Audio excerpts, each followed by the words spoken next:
So point number one, the first ingredient of truth ay yung tinatawag nating the word.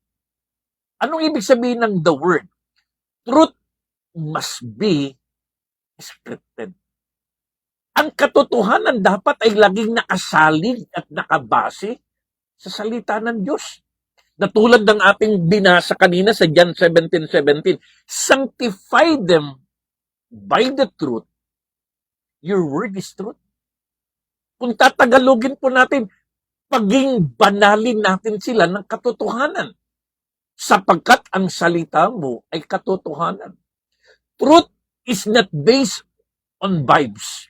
It is not based on quotes. It is not based on opinion.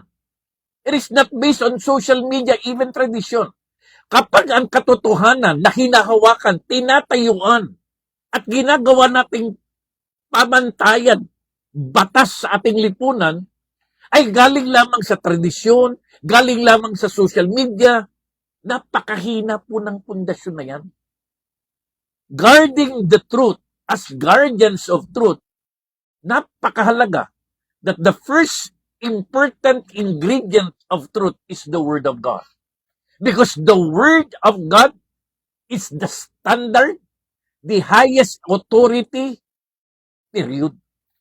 Ang pinakamatibay na saligan ng katotohanan, ang pinakamatibay na pwede nating pagkuhanan ng katotohanan, lalo na sa ating pamunuan sa pamahalaan, gumagawa tayo ng mga batas, gumagawa tayo ng mga pulisiya, gumagawa tayo ng mga hakbangin at mga programa, ang pinakamatibay, ang pinakatiyak na kunan natin ng katotohanan ay ang salita ng Diyos. If wala ang Word of God, we are creating our own version of truth. And that is very dangerous.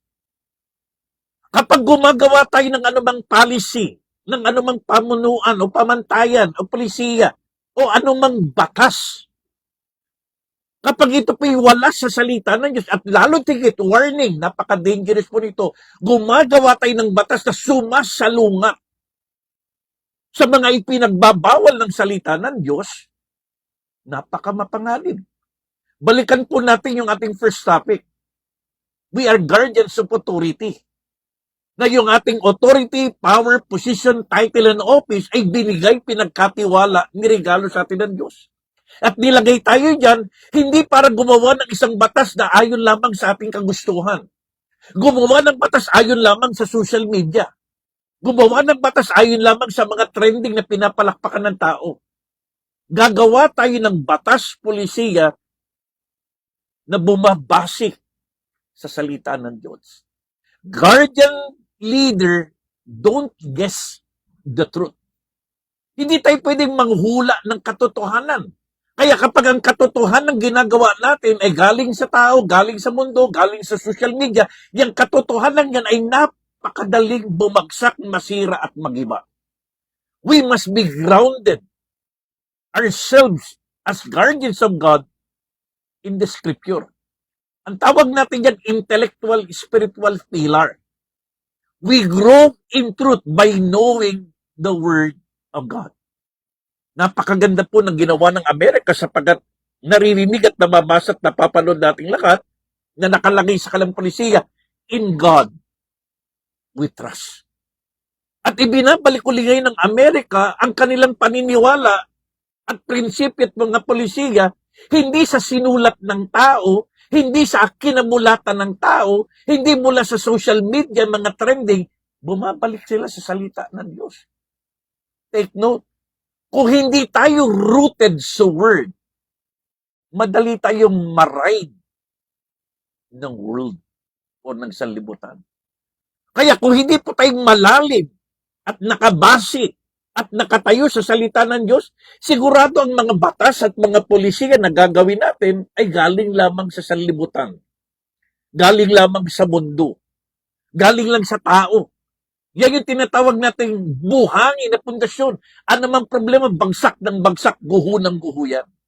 The Bible is not one of the source of truth.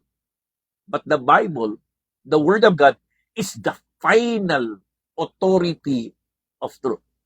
So the first ingredients as guardians of truth, the Word of God.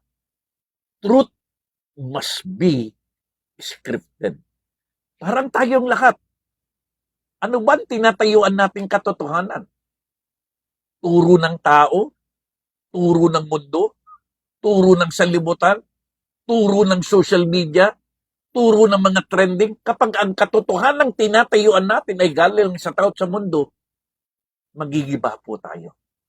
Subalit kapag ang katotohanan ng tinatayuan natin galing sa salita ng Diyos, mananatili tayong nakatindig dahil kasama natin ang Diyos. Tama o may tama?